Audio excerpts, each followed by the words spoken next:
ایک ساتھی کہنے لگے آپ کو جو بھی بلاتا ہے آپ چلے جاتے ہیں, آپ گاؤں گاؤں گھومتے ہیں, آپ کیوں اتنی دقت اٹھاتے ہیں, کیوں اتنی مشکل برداشت کرتے ہیں؟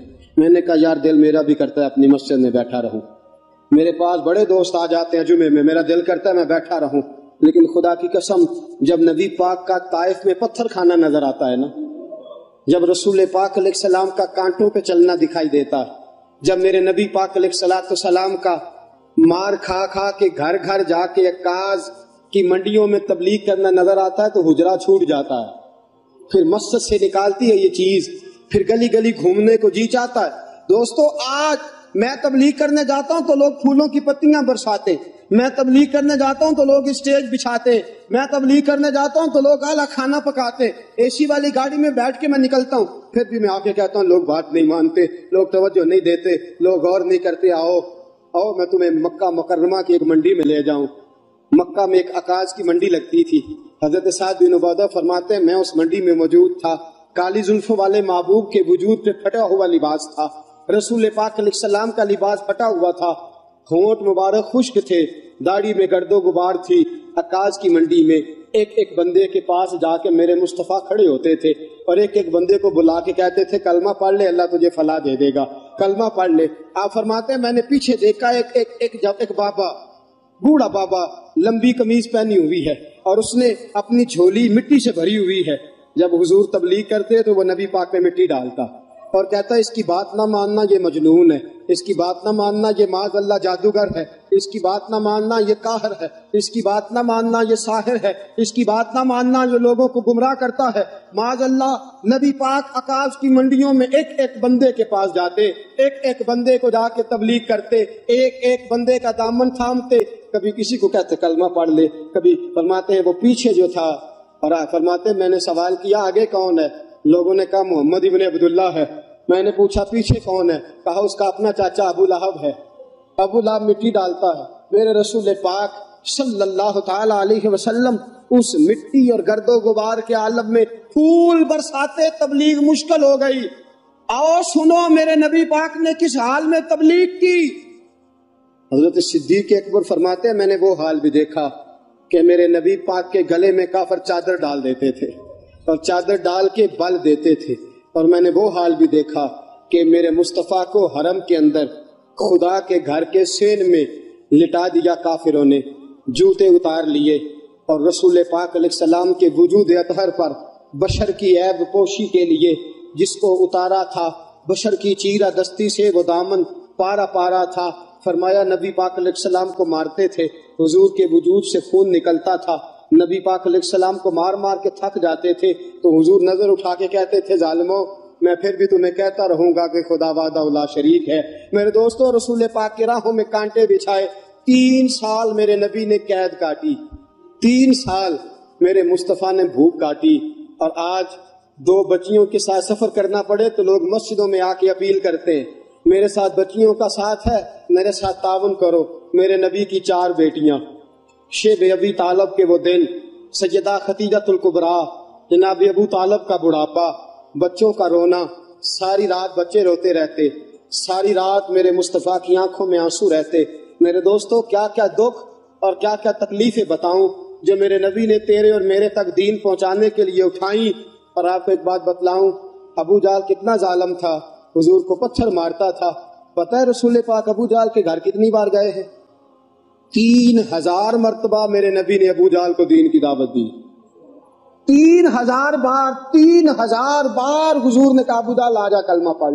3000 بار میرے مصطفیٰ گئے ابو جہل کے گھر, اور 3000 بار اس نے کبھی گالی دی, کبھی پتھر مارا, کبھی میرے نبی پاک علیہ السلام کو اذیتوں سے نوازا, لیکن حضور نے دین کی تبلیغ چھوڑی نہیں. تو گھر سویا رہتا ہے, میں گھر آرام سے بیٹھا رہتا ہوں, 4 نمازیں پڑھ لی اور حق ادا ہو گیا, رمضان کے روزے رکھ لیے اور بات ختم ہو گئی. میدان میں نکل, مار کھا, تجھے پتا چلے محمد عربی کا دین کیسے پھیلتا ہے.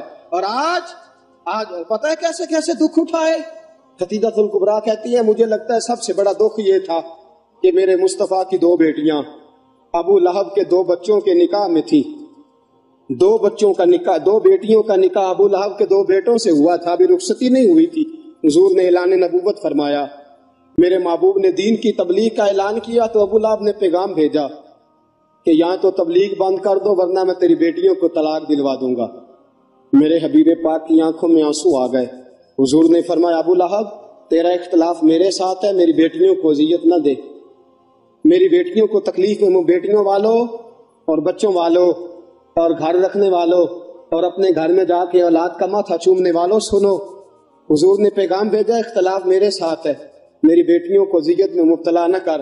سیدہ طیبہ خدیجہ الکبریٰ کہتی ہیں ابو لہب نے کہا بس دو ہی باتیں ہیں، یا دین چھوڑ دو یا طلاق تیرے گھر میں پہنچنے والی ہے۔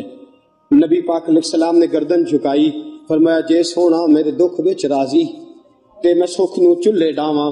میرے دوستو دو شہزادیاں بیٹیاں ابھی گھر سے گئی نہیں تھی، جب پیغام آیا نا تو سیدہ خدیجہ الکبریٰ کہتی ہیں میرے مصطفیٰ نے بچیوں کے سر پہ ہاتھ رکھا اور حضور کی نظر آسمان پہ ٹکی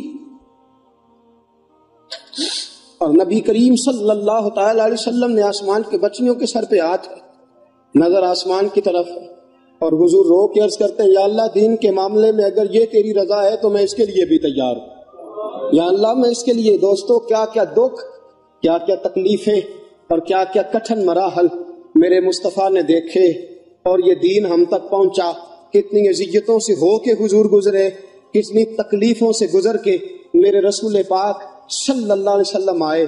اور حضرت زید بن حارثہ فرماتے ایک دن میں نے وہ دیکھا جو میں کبھی بھول نہیں سکتا، طائف کے بازار تھے اور میرے مصطفیٰ لوگوں کو دین کا پیغام دینے گئے تھے۔ فرمایا طائف کے لوگ پہلے تو نبی پاک پہ تانے برسانے لگے، کہنے لگے خدا کو تو ہی ملا تھا رسول بنانے کے لیے، معاذ اللہ استغفر اللہ، تیرے جیسے بھکاری کوئی رسول بنانا تھا، نقل کفر کفر نہ باشد استغفر اللہ لا حول ولا قوت۔ پہلے حضور پہ انہوں نے تانا و تشنیع کی برسات کی، پھر اوباش لڑکوں نے پتھر اٹھائے۔ فرمایا وہ میرے نبی پاک کو پتھر مارتے تھے، رسول پاک علیہ الصلوۃ والسلام بیٹھ جاتے تھے، پھر وہ حضور کو پکڑ کے کھڑا کرتے تھے۔ حضور کا علم نشرہ کا سینہ لہو لوہان تھا۔ فرمایا حضور کو کہتے تھے چلو، حضور قدم اٹھاتے تھے تو نبی پاک کے پیر پہ پتھر مارتے تھے، زخم لگتا تھا تو حضور پیر اٹھاتے، دوسرا پیر رکھتے تو پھر پتھر آتا۔ ان پتھروں کی برسات میں میرے نبی نے دین کا پیغام پھیلایا، ان پتھروں کی برسات میں حضور نکلے۔ طائف کی وادی سے آج بھی جا کے سوال پوچھ، طائف کا میدان آج بھی اس واقعے کو یاد کر کر کے روتا ہے، آج بھی آسمان تڑپتا ہے، ہم نے وہ منظر دیکھ رکھا ہے۔ میرے دوستو رسول پاک نے اس حال میں دین کی تبلیغ کی اور احد کا میدان لگا تو میرے نبی پاک کے دانت بھی ٹوٹے، حضور علیہ الصلوۃ والسلام کے وجود سے خون بھی بہا، لیکن حضور نے پھر بھی رو کے یہی دعا کی اللہم اہد قومی فإنہم لا یعلمون، یا اللہ میری قوم کو ہدایت دے دے، خدایا میری قوم کو ہدایت دے دے۔ میرے دوستو میرے رسول پاک علیہ الصلوۃ والسلام کی حضور نے کون کون سی قربانیاں دی، مکہ کتنا پیارا تھا حضور کو، لیکن مکہ بھی حضور نے چھوڑ دیا۔ شہر چھوڑنا بڑا مشکل ہوتا ہے، وطن چھوڑنا۔ حضرت سلطان باؤ فرماتے ہیں شالا مسافر کوئی نہ تھی وے ککھ جنا تو پارے ہو۔ میرے رسول پاک نے مکہ بھی چھوڑا دین کے لیے اور مدینے آئے تو میرے نبی پاک علیہ الصلوۃ والسلام نے دکھ اٹھائے۔ حضرت سیدہ طیبہ سیدہ زینب رضی اللہ تعالی عنہا میرے رسول پاک کی سب سے بڑی شہزادی حاملہ تھی، حبار بن اسود نے نیزہ مارا، گر گئیں، شہید ہو گئیں۔ رسول پاک صلی اللہ علیہ وسلم بیٹی کی میت پہ کھڑے ہیں، آنسو بہا رہے ہیں۔ حضور علیہ الصلوۃ والسلام وہاں بھی یہی کہتے ہیں یا اللہ اگر یہی تیری رضا ہے تو میں اس کے لیے بھی حاضر ہوں۔ میرے دوستو کئی دنوں کا فاقہ، کئی دنوں کی بھوک، کئی دن، اور حضور فرماتے ہیں سارے نبی ستائے گئے، میں سب سے زیادہ ستایا گیا۔ حضور فرماتے ہیں سارے تڑپائے گئے، میں سب سے زیادہ تڑپایا گیا۔ حضرت سلمان فارسی فرماتے ہیں نبی پاک کا چہرہ مبارک بھوک سے اترا ہوا تھا، نبی پاک علیہ السلام کو شدید بھوک لگی ہوئی تھی۔ حضور نے فرمایا سلمان 3 دن ہو گئے کھایا کچھ نہیں، چل جا ابو ذر غفاری کے پاس چلتے ہیں۔ فرمایا ابو ذر غفاری کے باغ میں گئے، جاتے ہی میں نے حضرت ابو ذر غفاری رضی اللہ تعالیٰ عنہ کے باغ میں جاتے ہوئے جناب عثمان غنی کو بھی لے لیا، جناب ابو بکر و عمر و علی کو بھی لے لیا۔ پہنچے، جا کے میں نے کہا کہ ابو ذر 3 دن ہو گئے نبی پاک نے کھایا کچھ نہیں، 2 جہاں کے شاہ ہیں، پاس کچھ رکھتے نہیں، 2 جہاں کی نعمتیں ہیں ان کے خالی ہاتھ میں، فقر اختیاری ہے، نبی پاک نے خود اس کو اختیار فرمایا، 3 دن سے کھایا کچھ نہیں۔ فرماتے حضرت ابو ذر رضی اللہ تعالیٰ عنہ کی آنکھوں میں آنسو آ گئے، کہنے لگے یار مجھے پتہ ہی نہیں، کسی نے بتلایا ہی نہیں، میں تو سویرے بھی پیٹ بھر کے روٹی کھائی اور حضور اس عالم میں۔ فرماتے گھر گئے، ایک بکری تھی اس کو ذبح کیا، اپنی بیوی سے کہنے لگے جلدی جلدی روٹیاں پکا، جلدی جلدی سالن پکا، تجھے پتا مصطفیٰ نے 3 دنوں سے کھایا کچھ نہیں۔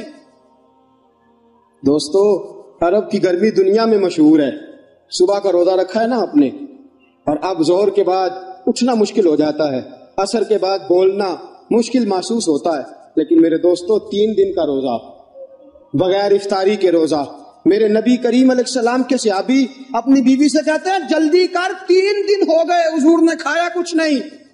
آپ کی بیوی نے جلدی سے روٹی پکانی شروع کر دی، سالن تیار۔ حضرت جناب ابو ذر فرماتے ہیں دوبارہ باغ میں گیا، انگور پکے ہوئے تھے، انگوروں کا خوشہ توڑا، پلیٹ میں رکھا حضور کے سامنے، حضور آپ کھائیے۔ اتنی دیر میں روٹیاں پک کے آ جاتی ہیں، سالن پک کے تیار ہو جاتا ہے۔ فرمایا حضور ایک کھجور اٹھاتے ہیں، منہ میں رکھتے ہیں، پھر بڑی دیر سوچتے رہتے ہیں، پھر ایک انگور اٹھاتے ہیں، منہ میں رکھتے ہیں، بڑی دیر سوچتے رہتے ہیں، پھر ایک انگور اٹھاتے ہیں۔ بڑی مشکل سے 2-3 انگور حضور نے کھائے اور گہری سوچ میں حضور رہے۔ فرماتے ہیں اتنی دیر میں روٹیاں پک کے آ گئیں، سالن میرے نبی پاک کے سامنے آیا۔ جب روٹیاں پک کے آئیں، سالن سامنے آیا، حضرت سلمان فرماتے ہیں حضور نے ایک روٹی اپنے ہاتھ پہ رکھی، 2-3 بوٹیاں اٹھا کے رکھی، چاروں کونوں سے روٹی لپیٹ کے حضرت سلمان کے ہاتھ میں دے دی۔ فرمایا سلمان جا فاطمہ کے گھر دے آ، میں نے 3 دن سے کچھ نہیں کھایا، فاطمہ نے 7 دن سے کچھ نہیں کھایا، میری بیٹی فاطمہ 7 دن ہو گئے سیدہ بھوکی ہے۔ وہ عزت والے نبی کی عزت والی بیٹی 7 دنوں سے گھر میں بھوکی بیٹھی ہے، وہ شکایت نہیں کرتی، وہ لبوں سے بولتی کچھ نہیں، وہ جانتی ہے میرا باپ دین کی تبلیغ میں نکلا ہے۔ میرے رسول پاک صلی اللہ علیہ وسلم نے فرمایا گھر جا اور جا کے حضرت فاطمہ کو یہ دے آ۔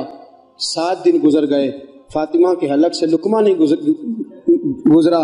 میرے دوستو حضور گزر رہے تھے، ابو جال نے پتھر مارا، میرے نبی پاک علیہ السلام کے سر سے خون نکل آیا۔ عبداللہ بن جدعان کی لونڈی دیکھ رہی تھی، دوڑی دوڑی حضرت امیر حمزہ کے پاس گئی، جا کے کہنے لگی تجھے پتا ہے آج ابو جہل نے تیرے بھتیجے کے ساتھ کیا سلوک کیا ہے؟ وہ سمجھتا ہے اس کا باپ موجود نہیں تو کوئی جو مرضی کرے، تمہیں تجھے پتا ہے کیا سلوک کیا ہے؟ حضرت جناب سیدنا امیر حمزہ بھی مسلمان نہیں ہوئے تھے، کہنے لگے کیا ہوا؟ کہا آج ابو جال نے محمد ابن عبداللہ کے سر پہ پتھر مارا، ایک روایت میں ڈنڈا مارا اور سر سے خون نکل آیا۔ حضرت امیر حمزہ کو بڑا غصہ آیا، اپنا خون جوش مارا کرتا ہے، اپنا خون کبھی کبھی جوش مارتا ہے۔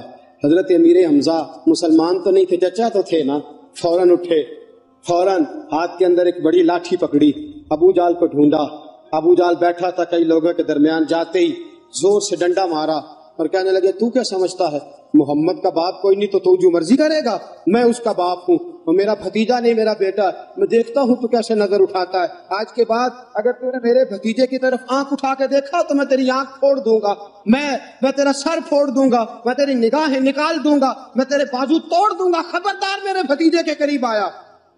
حضرت امیر حمزہ ڈانٹ رہے ہیں تو ابو جال کو پتا تھا امیر حمزہ شیر ہے، امیر شیر ہے، امیر حمزہ کے سامنے بولا تو واقعی مارے گا۔ ابو جال خاموشی کے ساتھ بات سنتا رہا۔ جناب امیر حمزہ ڈانٹ کے گئے رسول پاک کے پاس، نبی پاک کے سر پہ پٹی بندھی ہوئی ہے، حضور اپنے گھر میں بیٹھے ہیں۔ حضرت جناب سیدنا امیر حمزہ کو آتے ہوئے دیکھا نا، جب کوئی اپنا نظر آئے تو دکھ یاد آ جاتے ہیں۔ سر پہ پٹی تھی، رسول پاک علیہ السلام یتیم تھے، حضور نے حضرت امیر حمزہ کو آتے دیکھا تو باپ کی یاد آئی، حضور تیزی سے اٹھے، حضرت امیر حمزہ نے گلے سے لگایا، بولے کچھ نہیں، میرے مصطفیٰ کی آنکھوں میں آنسو آ گئے۔ رسول پاک صلی اللہ علیہ وسلم رو پڑے، گویا حضور علیہ السلام کو اپنے والد کی یاد آئی۔ حضرت امیر حمزہ رضی اللہ تعالیٰ عنہ نے گلے سے لگایا، فرمایا بیٹا رونا نہیں ہے، اے میرے بھتیجے غم نہیں کرنا، میرا تیرا چاچا تیرے ساتھ ہے، کسی کی ضرورت ہے تجھے تیرا بال بھی بانکا کر جائے، کسی کی ضرورت ہے آنکھ اٹھا کے دیکھ جائے۔ جب یہ بات کی نا، اپنائیت کا جملہ بولا، نبی پاک کی آنکھوں میں پھر آنسو آ گئے، حضور پھر تڑپ کے روئے، پھر حضور کی آنکھیں بھر آئیں۔ حضرت امیر حمزہ کہنے لگے نا بس کر اب خوش ہو جا، میں نے تیرا بدلہ لے لیا ہے، میں نے تیرا بدلہ لے لیا، راضی ہو جا۔ رسول پاک نے اپنے چچا کا ہاتھ پکڑا اور ہاتھ کو پکڑ کے نا اپنے سینے کے ساتھ لگایا۔ حضور نے فرمایا چچا میں راضی کوئی نہیں، آنکھوں میں آنسو، چاچا میں راضی کوئی نہیں،